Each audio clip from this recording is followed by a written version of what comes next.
Pemirsa, meski bukan penyakit atau gangguan kesehatan yang berbahaya, tetapi gigi tonggos tetap bisa memberikan dampak lainnya.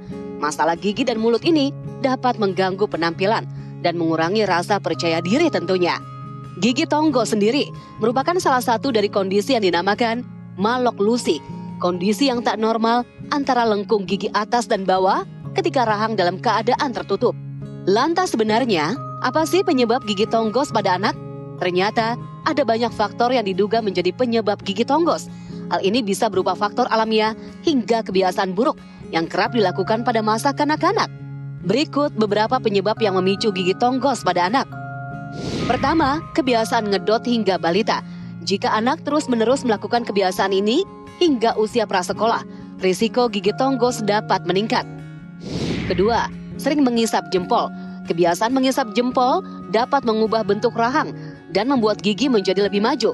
Karena pada saat anak mengisap jempol mulut, membuat gerakan maju mundur secara konstan. Ketiga, faktor keturunan.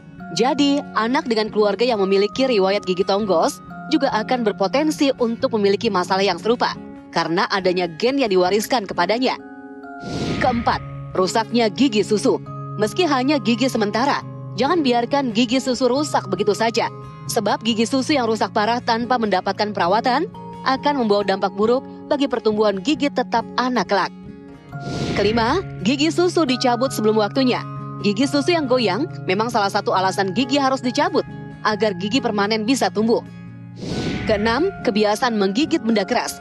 Beberapa anak mungkin memiliki kecenderungan untuk menggigit-gigit benda keras seperti pensil atau pulpen. Ketika menjadi kebiasaan, hal ini dapat memengaruhi pembentukan gigi. Sementara, gangguan kesehatan yang memicu gigi tonggos pada anak, perawatan gigi yang kurang tepat, bibir sumbing, tumor mulut, jumlah gigi yang berlebih, gigi berbentuk tidak normal, atau gigi tanggal, dan terakhir, cedera pada gigi atau rahang. Pemirsa, terima kasih Anda masih menyaksikan Hidup Sehat TV One. Nah, melanjutkan diskusi kita yang tadi mengenai pola-pola hidup seperti apa yang bisa menyebabkan gigi keropos. Lantas, jika anak tersebut sudah terkena ataupun mengalami gigi yang keropos, apa yang harus dilakukan, dokter? Oke, pertama gigi yang keropos itu tentunya nggak bisa didiemin gitu aja ya. Tetap harus diperiksakan ke dokter gigi dan dilakukan perawatan.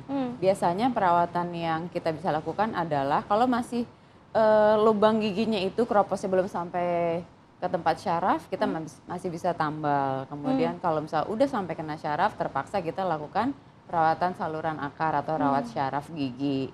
Nah kemudian kalau misalnya mahkotanya udah sangat hancur ya, udah tinggal sepertiga gitu, terpaksa dipakaikan kayak mahkota tiruan seperti itu buat anak-anak.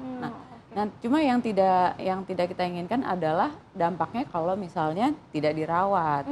Dia bisa menimbulkan kayak bisul atau kayak abses di gusi-gusinya. Nah, itu yang bikin anak jadi sakit, terus harus minum antibiotik, terus mengganggu fokus belajar, konsentrasinya, males makan, dia bisa kemana-mana efeknya. Oke, nah dokter ini ada fakta atau mitos juga nih dok. Ya.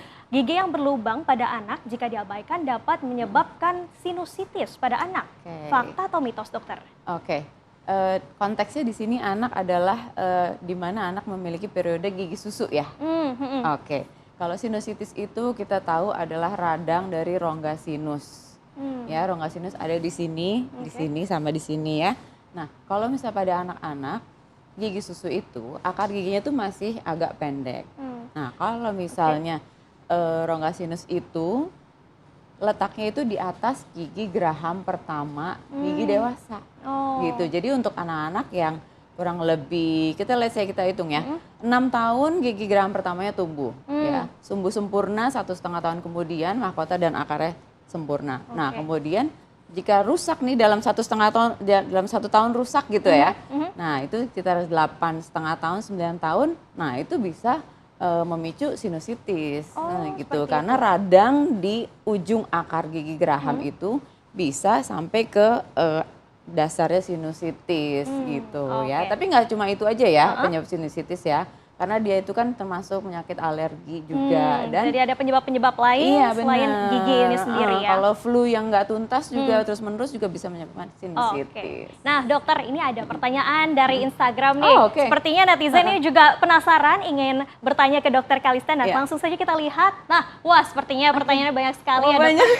Ada 4 tapi dokter bisa jawab dan berangkumnya menjadi satu jawaban ya. Oke. Yang pertama dari Aida_Fuadi. Dok, suka makanan asam, apakah membuat gigi rusak? Apakah radang pada mulut? Apakah karena kurangnya menjaga kebersihan gigi?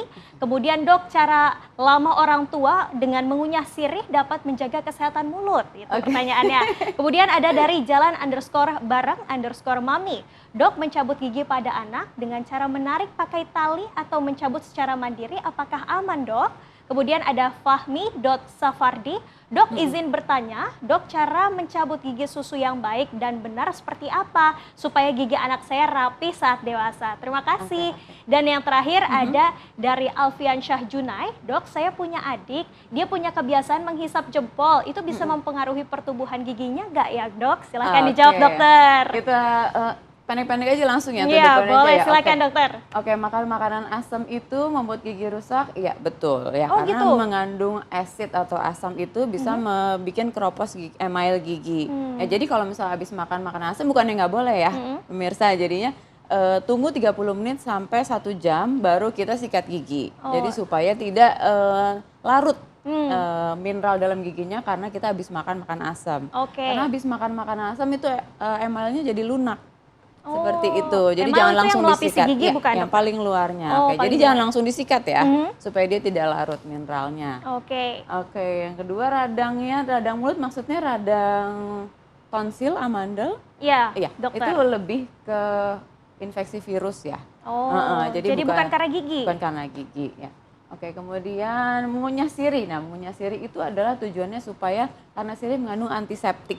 Jadi itu bebas bakteri gitu. Cuma ketidakuntungannya atau warnanya jadinya kuning ya, orange gitu kuningnya, seperti itu. Dan kadang malah merah ya. Merah, jika terlalu lama dikunyah. Iya betul.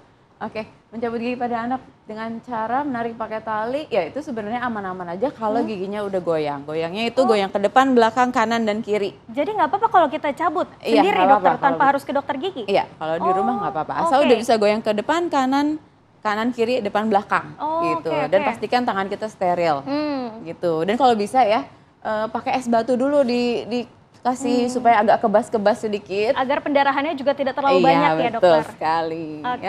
Oke, jadi masih boleh ya. Nah, mencabut gigi susu yang baik dan benar. Nah, seperti itu tadi yang saya sudah ungkapkan ya.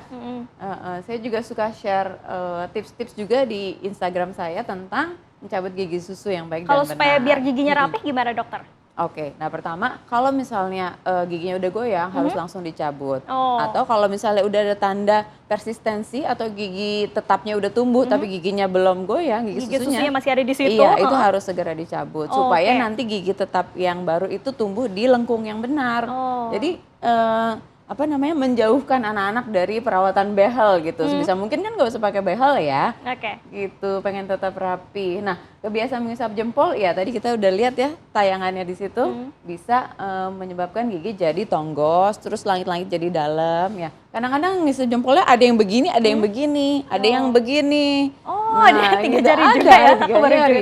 Sambil iseng. Nah, kalau di dokter gigi ada nih semacam platnya ditaruh di langit-langit supaya pas dia begini, nah ada sesuatu gitu. Cuma itu nggak nyaman. Mau menghisap jempol lagi ya? Iya, jadi kapok nggak mau menghisap jempol lagi. Oke, nah dokter kita jeda terlebih dahulu.